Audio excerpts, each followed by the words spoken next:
2026년 3월의 어느 새벽, 개발자들이 모이는 한 온라인 플랫폼에 이름도 소속도 없는 모델 하나가 조용히 올라왔어요. 대화창에는 험터 알파라는 이름 석자만 덩그러니 적혀 있었고, 누가 만들었는지 아무도 몰랐어요.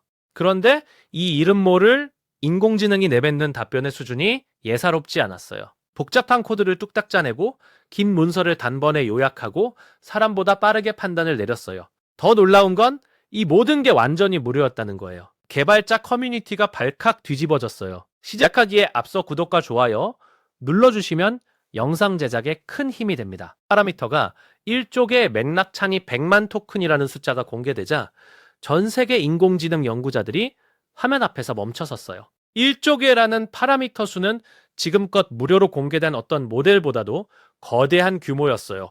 어둠 속에서 호련히 나타난 이 정체불명의 존재는 도대체 어디서 온 걸까요? 그게 오늘 우리가 파헤칠 이야기예요. 불과 열흘 사이에 인공지능 업계의 판도를 뒤흔든 헌터 알파의 전말을 처음부터 끝까지 쫓아가 볼게요. 이 이야기는 단순히 모델 하나의 등장으로 끝나지 않아요. 중국 빅테크의 무서운 속도, 개발자들의 집단 추리, 그리고 예상을 완전히 뒤엎은 반전 결말까지 다 담겨 있어요. 자, 지금부터 그 현장 속으로 함께 들어가 보죠. 오픈라우터라는 플랫폼이 낯선 분들을 위해 잠깐 설명할게요. 오픈라우터는 수십 개의 인공지능 모델에 하나의 창구로 접근할 수 있게 해주는 개발자 친화적 플랫폼이에요. 여기서 개발자들은 매일 어떤 모델이 더 똑똑하고 빠른지 비교하고 테스트해요. 그 플랫폼에 3월 11일 헌터 알파가 등장했어요. 헌터 알파의 첫 번째 이상한 점은 바로 무명성이었어요. 다른 모든 모델에는 구글, 엔트로픽, 메타처럼 개발사 이름이 붙어 있는데 이 모델은 그냥 헌터 알파라는 이름만 있었어요. 개발자들은 본능적으로 의심하기 시작했어요. 이 정도 스케일을 숨기고 공개할 수 있는 곳은 어디일까 하고요. 그 의심의 화살은 곧장 딥시크를 향했어요. 딥시크는 2025년에 파이3와 아런을 공개하며 전 세계 인공지능 시장을 단번에 흔들었던 중국 스타트업이에요. 그 파급력이 어찌나 컸던지 미국 빅테크 주가가 하루 만에 폭락했을 정도였어요. 이후 딥시크 파이4에 대한 기대가 커뮤니티 안에서 계속 쌓여가고 있었어요. 헌터 알파의 학습 데이터 마감 시점이 2025년 5월이라는 정보가 흘러나왔는데 이건 당시 알려진 딥시크 모델들의 데이터 마감 시점과 정확히 일치했어요. 모델이 스스로 정체를 묻는 질문에 내 이름과 파라미터 규모와 맥락창 길이만 알 뿐이다 라고 답한 것도 더 강한 의심을 낳았어요. 둘의 기름을 끼얹은 셈이었죠. 전 세계 인공지능 언론들이 이건 딥시크 파이4다 라는 제목으로 기사를 쏟아냈어요. 로이터, 마셔블, 야후 파이낸스 등 주요 매체들이 일제히 같은 방향을 가리켰어요. 추측은 어느새 확신처럼 굳어지고 있었어요. 하지만 세상은 항상 예상을 배신하는 법이에요.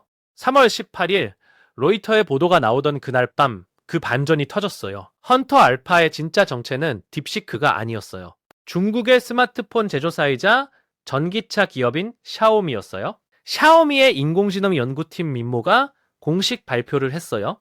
헌터 알파는 미모 파이2 프로의 초기 내부 테스트 빌드였다고요? 발표를 한 인물은 전직 딥시크 연구원 출신인 윗풀리였어요. 그가 과거에 딥시크 i1을 직접 만들었던 인물이었으니 딥시크 냄새가 났던 게 이유 없는 일은 아니었어요. 퍼플리는 자신의 X 게시물에서 이걸 조용한 기습이라고 불렀어요. 계획된 기습이 아니라 채팅에서 에이전트 패러다임으로의 전환이 너무 빨라 우리 스스로도 믿기 힘들었다고 했어요. 그 말 한마디에 인공지능 업계의 속도가 얼마나 숨막히게 빠른지가 담겨 있었어요. 샤오미 주가는 이 소식이 전해진 다음 날 홍콩 증시에서 최대 5.8% 급등했어요. 정체 공개 하루 만에 투자자들의 반응이 즉각적으로 나온 거예요. 성능 지표도 놀라웠어요. 인공지능 모델 성능 비교 사이트인 아티피셜 애널리시스의 분석에 따르면 민모 베이트 프로는 그록 4.20 베타의 지능 성능을 넘어서는 평가를 받았어요. 코딩 능력에서는 클로드 4.6 소넷을 앞질렀고 전체 에이전트 성능은 클로드 오퍼스 4.6에 근접한다고 샤오미 스스로 밝혔어요. 스텔스 출시 일주일 만에 총 1조 토크를 돌파하며 오픈 라우터 일간 순위 정상을 며칠 연속 지켰어요. 그런데 여기서 한 가지 더 짚어봐야 할 게 있어요. 왜 샤오미는 처음부터 자기 이름을 달지 않았을까요? 오픈라우터 같은 플랫폼에서 스텔스 출시를 하는 건 사실 업계에서 아주 이례적인 일이 아니에요. 3월보다 한 달 앞선 2월에도 포니알파라는 이름의 익명 모델이 오픈라우터에 올라왔다가 닷새 뒤에 중국 인공지능 기업 즈프 AI의 GLM5 시스템임이 밝혀졌어요. 이건 개발사들이 일부러 자기 이름을 숨기고 실제 사용자 반응을 수집하는 전략이에요. 자기 이름이 붙으면 의도치 않게 평가가 왜곡될 수 있거든요. 헌터 알파 소개 페이지에도 모든 요청과 응답은 제공사에 의해 기록되며 모델 개선에 사용될 수 있다는 문구가 적혀 있었어요. 말하자면 전 세계 개발자들을 대상으로 한 무료 실전 테스트였던 거예요. 이 전략이 얼마나 효과적이었는지는 숫자가 말해줘요. 이름도 회사도 없이 올라간 모델이 일주일 만에 1조 토크의 사용량을 기록했으니까요. 이제 인공지능 경쟁이 단순히 누가 더 좋은 챗봇을 만드느냐의 싸움이 아님을 이 사건이 보여줬어요. 에이전트 시대, 즉 사람이 일일이 지시하지 않아도 스스로 복잡한 임무를 수행하는 인공지능의 시대가 눈앞에 도달했다는 선언이었어요. 샤오미는 이 모델을 오픈클로 에이전트 프레임워크 5곳과 연동해 전 세계 개발자에게 일주일간 무료로 제공하겠다고 밝혔어요. 오픈클로는 중국 선전시가 보조금까지 투입해 밀어주고 있는 오픈소스 에이전트 프레임워크예요. 결국 이 사건은 몇 가지 무거운 질문을 우리 앞에 남겨요. 첫째, 인공지능 개발의 중심이 정말 미국이기만 한가라는 질문이에요.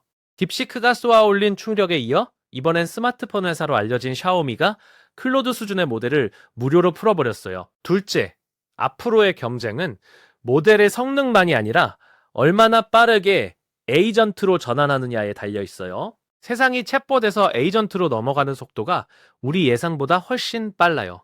셋째, 이 경쟁에서 우리 한국 기업은 어디에 서 있을까 하는 물음이에요. 글로벌 빅테크와 중국 기업들이 이 속도로 달려가는 동안 우리가 할 수 있는 건 구경만이 아닐 거예요. 인공지능의 역사는 지금 이 순간에도 쓰이고 있어요. 헌터 알파라는 이름 모를 모델 하나가 가르쳐준 교훈은 이거예요. 다음번엔 어느 방향에서 누가 튀어나올지 아무도 몰라요.